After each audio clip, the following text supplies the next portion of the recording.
Naganap na nga kagabi ang Combate 16 kung saan lumaban ng ilan sa ating mga magigiting na pambatong boksingero.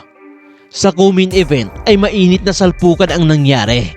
Sa rematch ng labang Froilan Saludar kontra sa Hapon na si Keta Kurihara.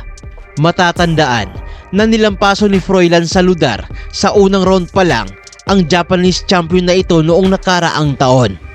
Pero ngayon ay bumawi itong si Kurihara kung saan ay 2 beses niyang pinatumba ang Pinoy na kalaban niya. Natapos ang laban sa pang-8 round at panalo ang Hapon sa pamamagitan ng knockout. Sa main event naman ay napaka-shocking ang naging resulta. Matapos ang isang nakakamangha at pambihirang first round knockout ang pinakita nitong si Christian Araneta, kung saan ay pinamalas niya ang kanyang pambihirang lakas at bilis sa laban. 2 beses niyang pinatumba ang kapwa Pinoy na kalabang si Arvin Magramo. Sa unang knockdown nito ay isang kaliwang uppercut ang sumalubong dito kay Magramo na nagpagrogi sa kanya, at sinunda naman agad ito ng 3 magkakasunod na suntok at isang uppercut na tuluyang nagpataob dito kay Magramo.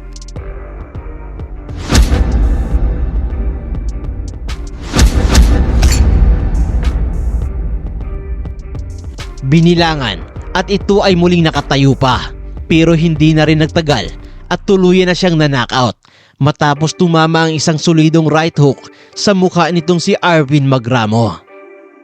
Panalo si Christian Araneta sa pamamagitan ng technical knockout.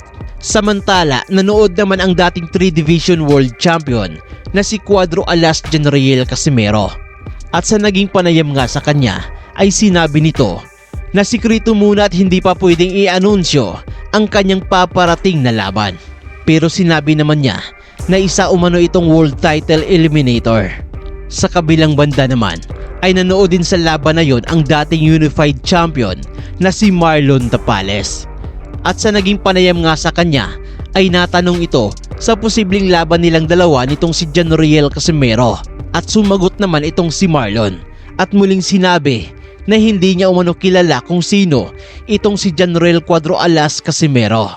Dagdag pa niya na ngayon pa lamang daw niya narinig ang pangalan nitong si Cuadro Alas, na tila ba isa na namang pang-aasar nito sa kampo nitong si Janriel Casimero.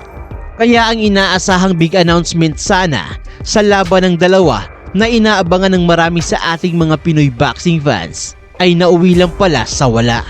Pero kayo mga ma'am at mga sir, ano sa palagay ninyo? Matutuloy pa kaya ang labang Marlon Tapales at Janriel Casimero? So yun lamang ang video natin sa araw na to. Mag-iwan lamang na inyong komento at huwag mo sana kalimutang mag-like at mag-subscribe. At i-share na rin ang ating video. At muli, daghang salamat.